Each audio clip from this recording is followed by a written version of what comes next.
remplacer A par sa valeur dans E. Si on remplace A dans E, A se trouve au niveau de la deuxième partie de l'équation. Donc on va remplacer A avec sa valeur. Sa valeur c'est 7800 plus 10% du service entretien. Donc et E va s'écrire de cette manière. C'est 20 000. E va s'écrire de cette manière. 20 000 plus 20% des charges indirectes de la section administration. Alors les charges indirectes des sections administration sont quoi? Sont les 7800 plus 10% des charges indirectes de la section entretien.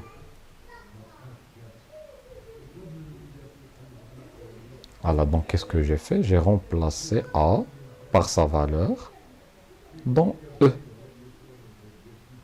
Donc E ça devient quoi? Égal 20 000 plus 20% de A. Où est A? A, alors que représente A? Il représente 700. Voilà, c'est A. Donc on a remplacé A par sa valeur dans E. Donc ça devient, voilà. Maintenant, on va compléter le calcul. Donc 20 000 plus 20% de 7800, ça donne 1560 plus 0,02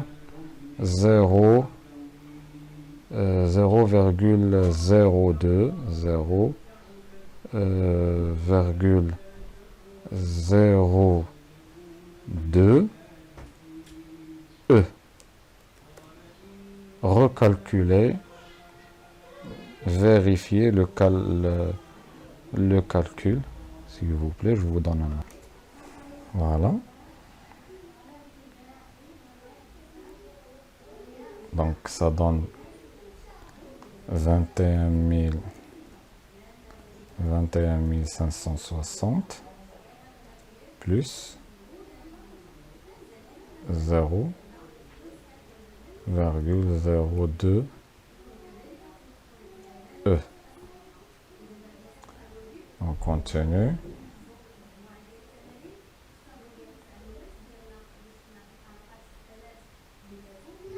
Donc E moins 0,02 E égale 21 560. Donc E égale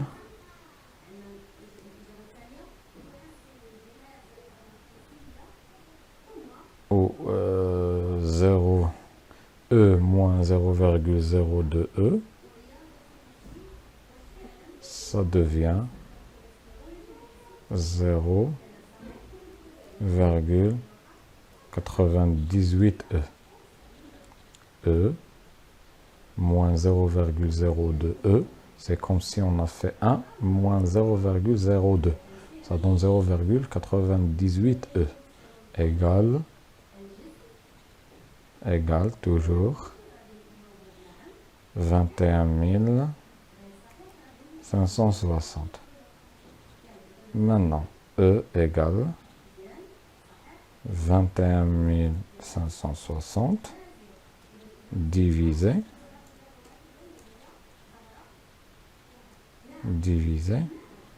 par 0,98. Donc E égale 21 560 divisé par 0,98, ça donne 22 000. C'est la valeur de E. Et donc, voilà, c'est le résultat, c'est le premier résultat. E égale Maintenant, on veut calculer A. A égale quoi? Égale 7800 plus 10% de E. Donc c'est 7800 plus 10% de E. Plus 10% de E. Égale 7800 plus 10% de E qui est de combien? De 22 000. 10% multiplié par 22 000. On va remplacer E maintenant par sa valeur dans A. Donc ça devient A égale 7800 plus 2200, 10%. 7800 plus 10% fois 22 000, ça veut dire 2200. Oh.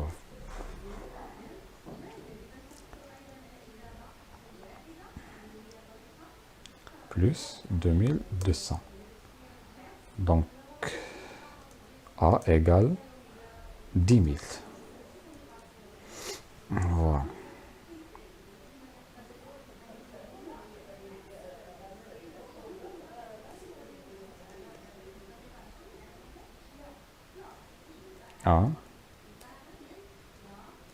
A égale 10 000.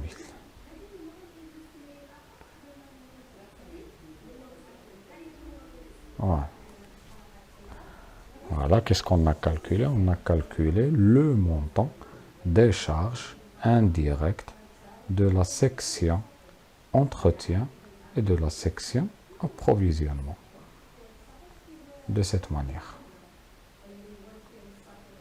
Donc maintenant, on peut commencer la répartition des charges indirectes ou la répartition secondaire. Voilà. Voilà. Maintenant, on doit effectuer la répartition secondaire des charges administratives sur les autres sections. Donc, administration, quel est le montant qu'on a trouvé pour administrer les charges indirectes de la section administration à distribuer au niveau de la répartition secondaire sont de 10 000. Donc, 10 000 multiplié par 20, ça donne combien? 2000. Ça donne 2000. 10% multiplié par 10. 10%, 10 000 dirhams par 10%, ça donne 1000. Par 40%, ça donne maintenant 4000. Et par 20%, ça donne 2000. Et par 10%, ça donne 1000. Au total,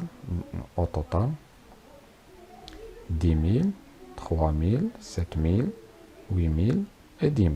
Donc on a réparti la totalité des charges indirectes de la section administration sur les autres sections.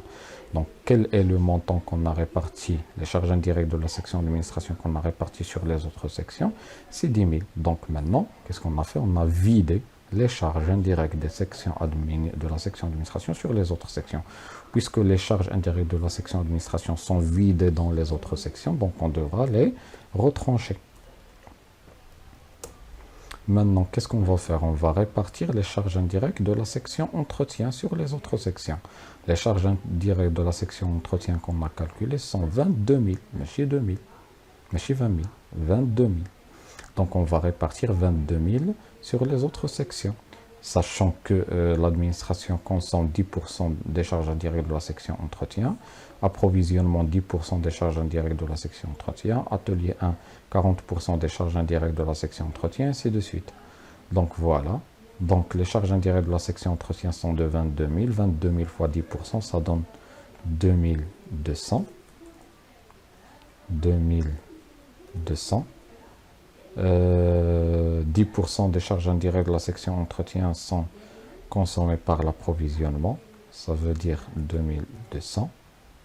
40%. Voilà, 40% consommé par l'atelier 1. Ça veut dire 8000. Pardon.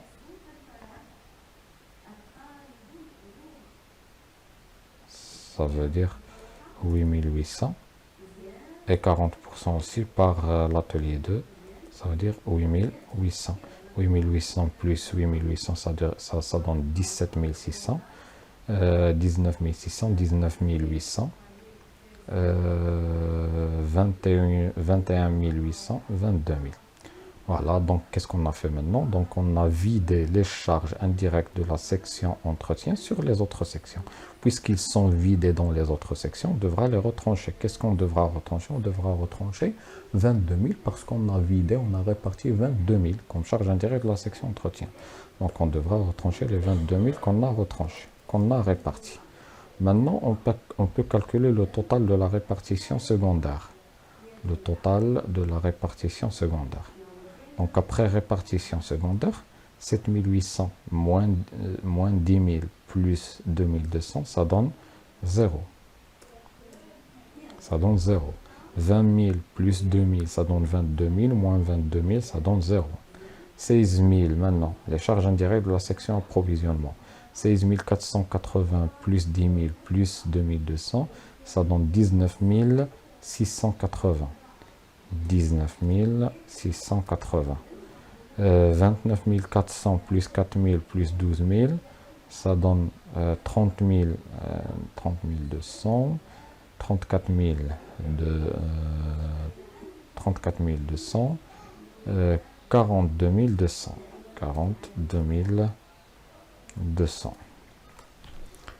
Je vérifie en utilisant la calculatrice. 29 400 plus 4000 plus 8800, ça donne 42 200, exact. Donc 20 880, 22 000, 30 000, 31 680. 31 680. Et puis ici, les charges indirectes de la section distribution, 6 736. Donc, qu'est-ce qu'on a fait maintenant? On a fait déjà la répartition primaire. Au niveau de cette répartition primaire, normalement déjà réalisée, on a réparti les charges indirectes sur les sections auxiliaires et primaires et principales. Au niveau de la répartition secondaire, on a réparti les charges indirectes de la section administration sur les autres sections principales. On a réparti les charges indirectes de la section entretien sur les autres sections principales. Après répartition secondaire, le total des charges indirectes ou le solde des charges indirectes des sections auxiliaires devient nul parce qu'on a vidé la totalité des charges indirectes des sections auxiliaires dans les sections principales. Et après cette répartition, on a le total des charges indirectes de la section approvisionnement qui normalement va être affecté et qui concerne le coût d'achat. On a les charges indirectes de l'atelier 1 et l'atelier 2 qui concernent normalement le coût de production, qui vont être considérés comme éléments du coût de production. Et on a les charges indirectes de la section distribution qui vont être considérées comme éléments de coût, comme élément du coût de revient, comme un élément du coût de revient. C'est bon? Maintenant, on va répéter la même analyse qu'on a effectuée. Donc, normalement, les 19 680 va être un élément du coût d'achat parce que les charges d'approvisionnement sont supportées pour acheter. Donc, ce sont des charges relatives à l'achat, donc ce sont des charges relatives au coût d'achat. Si cette section a acheté une seule matière première, il n'y a pas de problème. Donc la totalité des 19 680 vont être considérées comme éléments du coût d'achat de cette matière. Mais si on a supporté ces charges indirectes pour d'approvisionnement pour acheter 2 ou 3 matières premières, donc on devra répartir sur ce montant sur le coût d'achat de la matière 1, 2, 3 et ainsi de suite. Selon quel est le critère qu'on va utiliser pour répartir ce montant sur les différents coûts d'achat? C'est le kilogramme de matière achetée. Pour répartir les charges indirectes sur le coût de production, sur les coûts de production, voilà, au niveau de l'atelier 1, on va utiliser comme critère le kilogramme de matière première utilisée. Et pour répartir les charges indirectes de l'atelier 2 sur les coûts de production, on va utiliser le critère de heure main-d'œuvre directe, c'est-à-dire le nombre d'heures de la main-d'œuvre, عدد ساعات اليد العاملة المباشرة اللي استعملناها في مثلا في كل منتوج.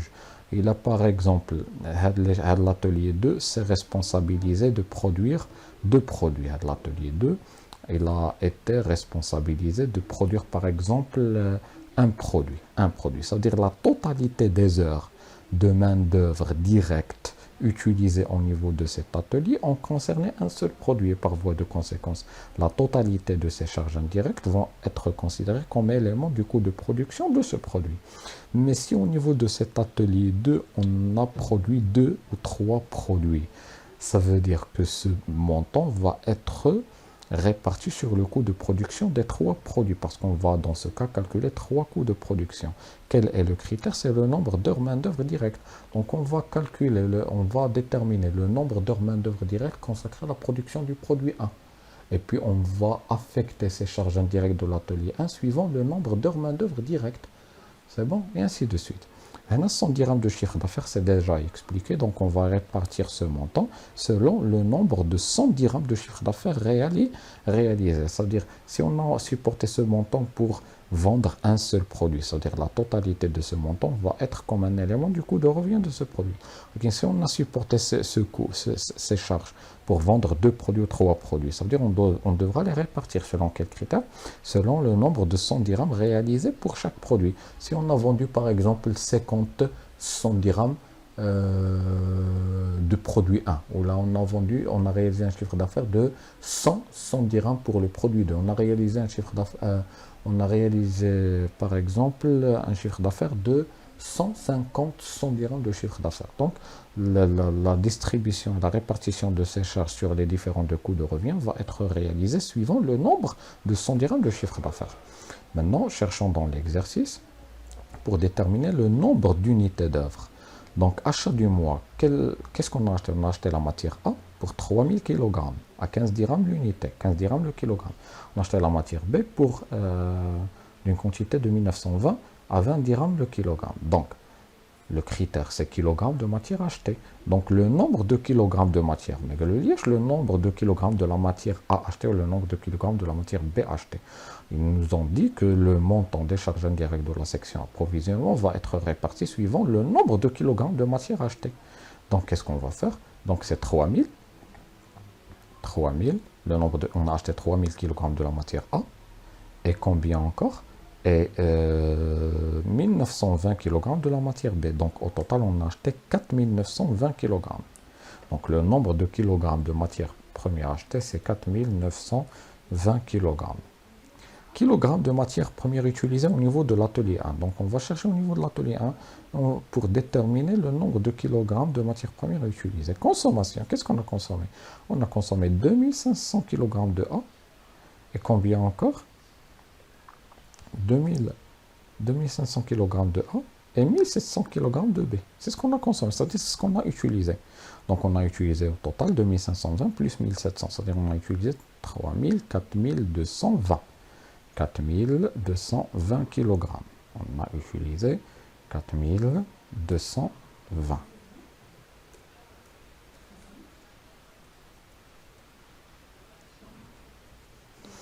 Heure main-d'œuvre directe au niveau de l'atelier. Heure main-d'œuvre directe. 1200 heures pour l'atelier. Ça veut dire on a utilisé, les salariés ont consacré de leur temps 1200 heures au niveau de l'atelier 1. Ils ont consacré 1320 heures de leur temps pour l'atelier 2, au niveau de l'atelier 2. C'est-à-dire les salariés ont travaillé 1300 heures de façon directe dans l'atelier 2. Est-ce que je vais prendre ce montant, ce chiffre, ou la somme? Je suis au niveau de l'atelier 2. Ils nous ont dit que le critère qui sera retenu pour répartir ces charges indirectes de cette section sur les produits, sur les coûts de production, c'est le nombre d'heures main-d'œuvre directes utilisées au niveau de cet atelier. Donc automatiquement, on va retenir le nombre d'heures main-d'œuvre directes au niveau de l'atelier 2, qui est de combien? De 1320. 1320 main-d'œuvre directe, 1320 pour l'atelier 2. 100 dirhams de chiffre d'affaires, c'est-à-dire on va chercher le nombre de 100 dirhams de chiffre d'affaires réalisé. Le chiffre d'affaires de mois, Voilà, 67 360. On a réalisé un chiffre d'affaires de 67 360 dirhams. Alors, quel est le nombre de 100 dirhams de chiffre d'affaires réalisé? On va diviser par 100, ça donne 673 000,6. 673 000,6. Ça devient 19 680. Donc on va calculer le coût d'unité d'œuvre. Et pour calculer le coût d'unité d'œuvre, on divise le total de la répartition secondaire sur le nombre d'unités d'œuvre. C'est-à-dire 19 680 par 4 920. 19 680 par 4 920, ça donne 4. Ça veut dire les charges indirectes relatives à chaque kilogramme de matière achetée, les charges indirectes d'approvisionnement relatives à chaque kilogramme de matière achetée est de 4 dirhams. C'est-à-dire lorsqu'on achète chaque kilogramme de matière, on supporte des charges indirectes d'approvisionnement de 4 dirhams. Calculons maintenant les charges indirectes de l'atelier 1. Le coût d'unité d'œuvre de l'atelier 1. Pour calculer le coût d'unité d'œuvre au niveau de l'atelier 1, on va diviser le total répartition secondaire par le nombre d'unités d'œuvre, c'est-à-dire 42 200 par 4 210, 220, ça donne 10. Ça donne 10. Ça veut dire, lorsqu'on consomme chaque kilogramme, au niveau de cet atelier, on supporte des charges indirectes de combien? De 10 dirhams. Les 10 dirhams représentent les charges indirectes relatives à l'utilisation, à la consommation de chaque kilogramme. C'est-à-dire l'utilisation de chaque kilogramme de matière première au niveau de l'atelier 1, on impose à l'entreprise de supporter des charges indirectes de 10 dirhams. Voilà. Alors maintenant, pour calculer le coût d'unité d'œuvre au niveau de l'atelier 2, de la même manière, on va diviser le total répartition secondaire par le nombre d'unités d'œuvre. Ça veut dire quoi? 31 680 divisé par 1320, ça donne 24. Ça veut dire quoi?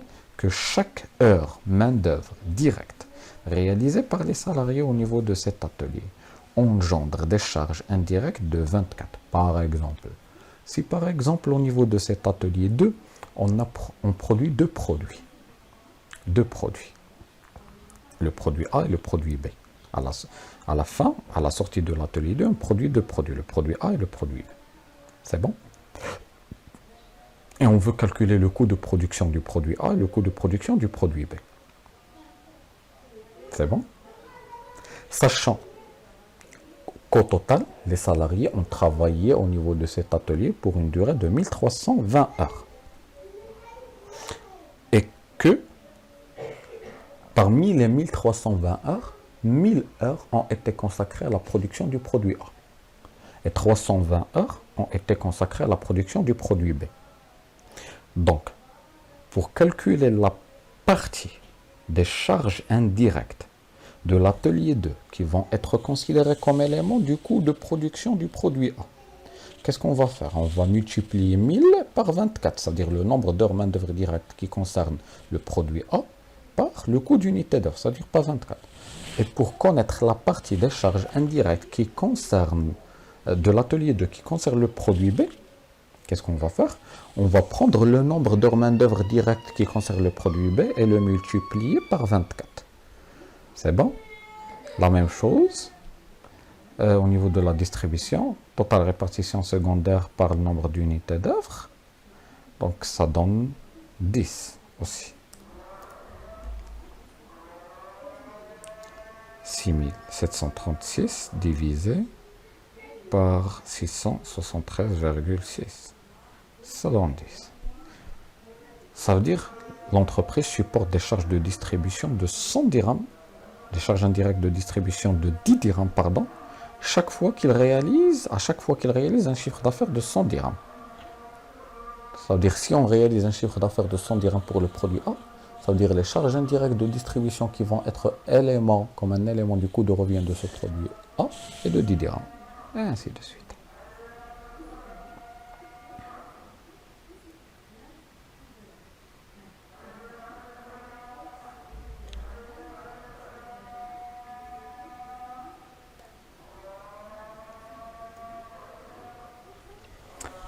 Donc, cette vidéo s'arrête à ce niveau.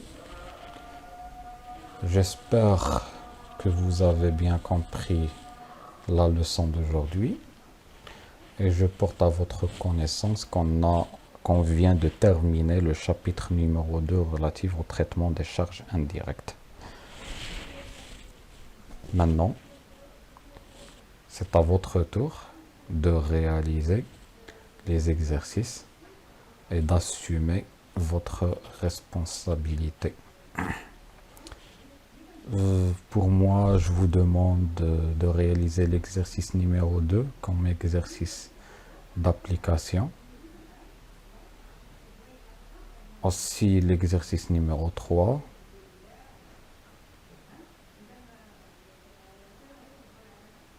L'exercice numéro 4 aussi.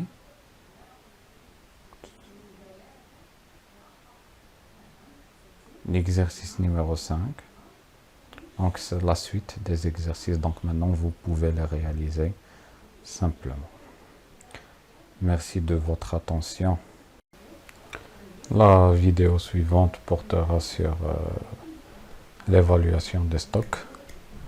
En attendant, je vous recommande de réaliser l'exercice parce que c'est très important afin de maîtriser cette partie. À la prochaine.